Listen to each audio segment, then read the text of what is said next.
Hello guys, in this tutorial we are going to be using the groove toolbar in CATIA. The groove tool is used to remove the material by revolving the sketch around the axis of revolution. So it works more like the shaft tool. It's similar to the shaft tool.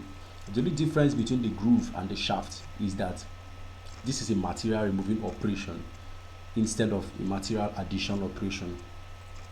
So to create a groove feature, what we do is we draw a sketch and then choose the groove tool from the sketch base feature toolbar, and that's that. Once we do that, the groove dialog box will appear and we are good to go. So to do that, we first select the sketch, and we see our sketch open here, and then we select sketch, and we draw a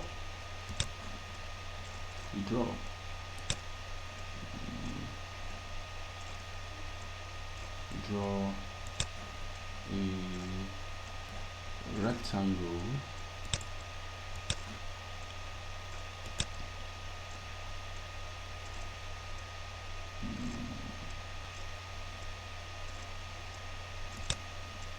and draw a rectangle. So we dimension this rectangle because we must dimension our drawing each time, and we give it 400 millimeters, and we give it a width of 80 millimeters, and we are good to go. So the next thing we do is we exit our sketch, and then we come down to the features, and in features we simply select the shaft tool, we select an angle of revolution, and we have a feature position, and we select OK. Now of course, if you want a tick profile or a thin profile, you can always select a tick or thin profile. You can give this a profile of 7 millimeters by 7, edit parameters, definition, and we can select, give this a profile 7 by 3, but we won't be doing that. We don't want to use the thin shaft. We don't want to do a thin shaft. We're just working with a solid object, and this will be it, and we select OK. Now having done this, the next thing we do is proceed to doing the groove. So to do the groove, we select a plane, any of the planes available for us. We have the XY plane, we have the YZ plane, and we have the XZ plane. So we can select any of the planes, but for the purpose of this work, we'll be using the XY plane, XZ plane, using the XZ plane for this work. I select XZ plane, and I select my sketch. So I'm drawing right on the XZ. I don't want to use the XZ. I don't think this gives me the angles I need. So I exit my workbench, and I select the YZ doesn't give me what I want. I select the XY plane and sketch on the XY plane. This is fine.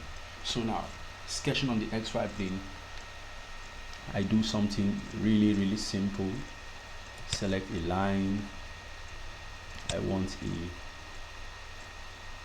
midpoint line, but I can't get a midpoint line, so I select a line, and select a line, come here,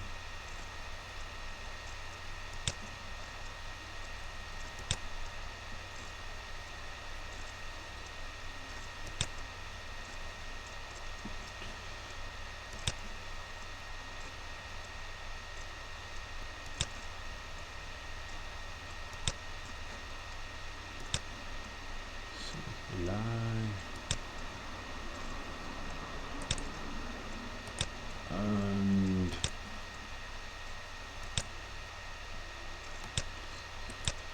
So we zoom in to properly dimension our sketch, and I give this and I give this an angle of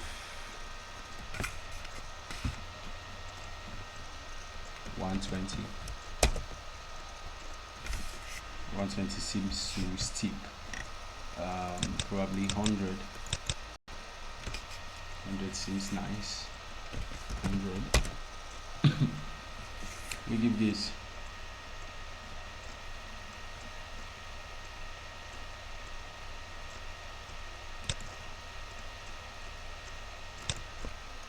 and this a dimension of 100. We make both relations the same using the constraints dialog box. We make them relations, we call them equal. We equalize both sides, and we give this a dimension of 60.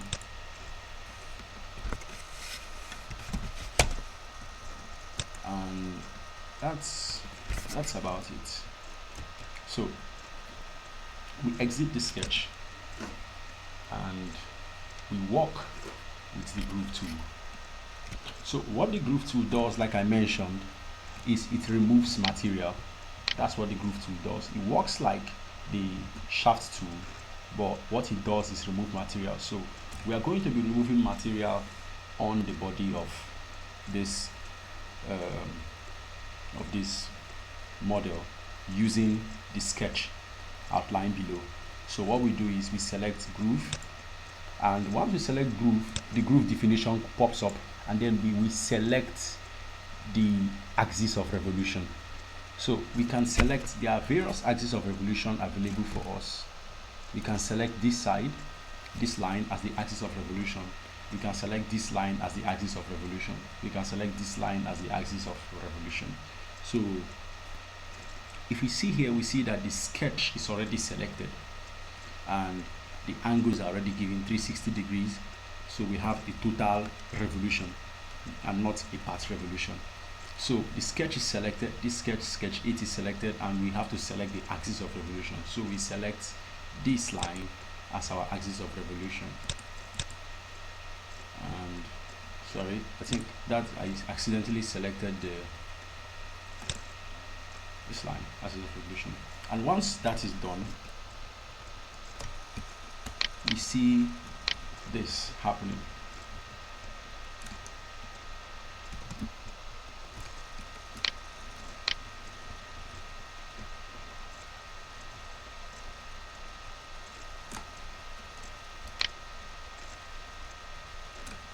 And we select OK.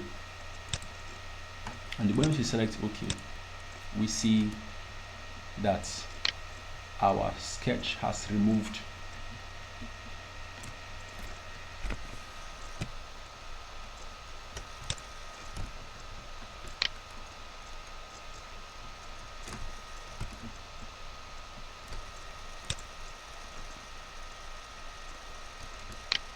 something the size of this, remove this value of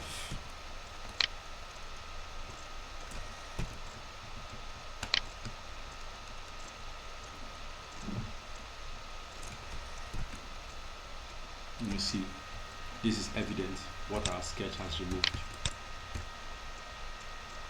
and we see our axis given, and we have that.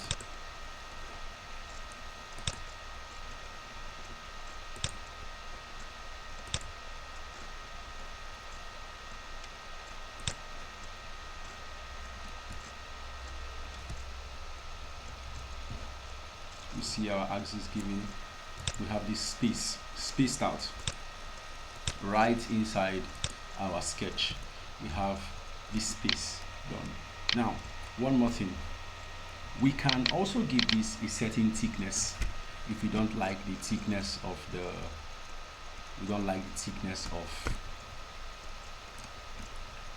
we can give it a certain thickness. Sorry, my CATIA is acting up. I think my processor is overworked. So we can give this a certain feel, we can tweak the groove a bit, and to tweak the groove we go to groove object, we select definition, and we can call this a thin profile. We can give it a thin profile, and if we give it a thin profile, we see the thin groove comes up, and we can give this a certain feel, 5 millimeters by 3 millimeters. We select OK, and we see what happens here. We see a space in here.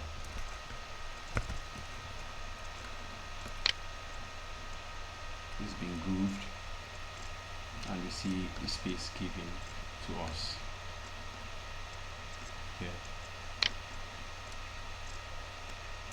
This is because we selected a thin profile.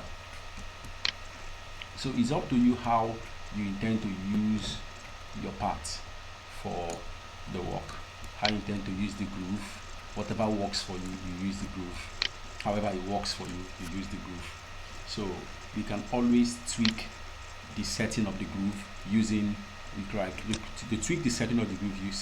You right click on the groove tool, you go down to groove object, you go down to the definitions, and you can edit the groove value. You can reduce this to a smaller value, 270, and you can see the groove perform with the 270 degrees style. And you can see this, it's not 360 anymore, it's 270. You can see the groove perform here. I will hide these planes so we can see the planes properly.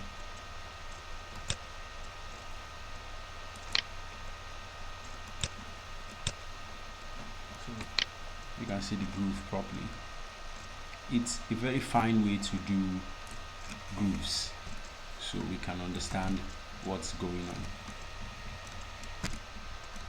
Sorry, my system is acting up really strangely.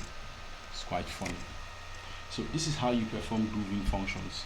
The groove only exists to remove working material. It's similar to the shaft tool, but it only subtracts material from the sketch, and it's very functional, very effective when you're trying to take off material around a circular pattern. So it's fantastic. See you in the next tutorial.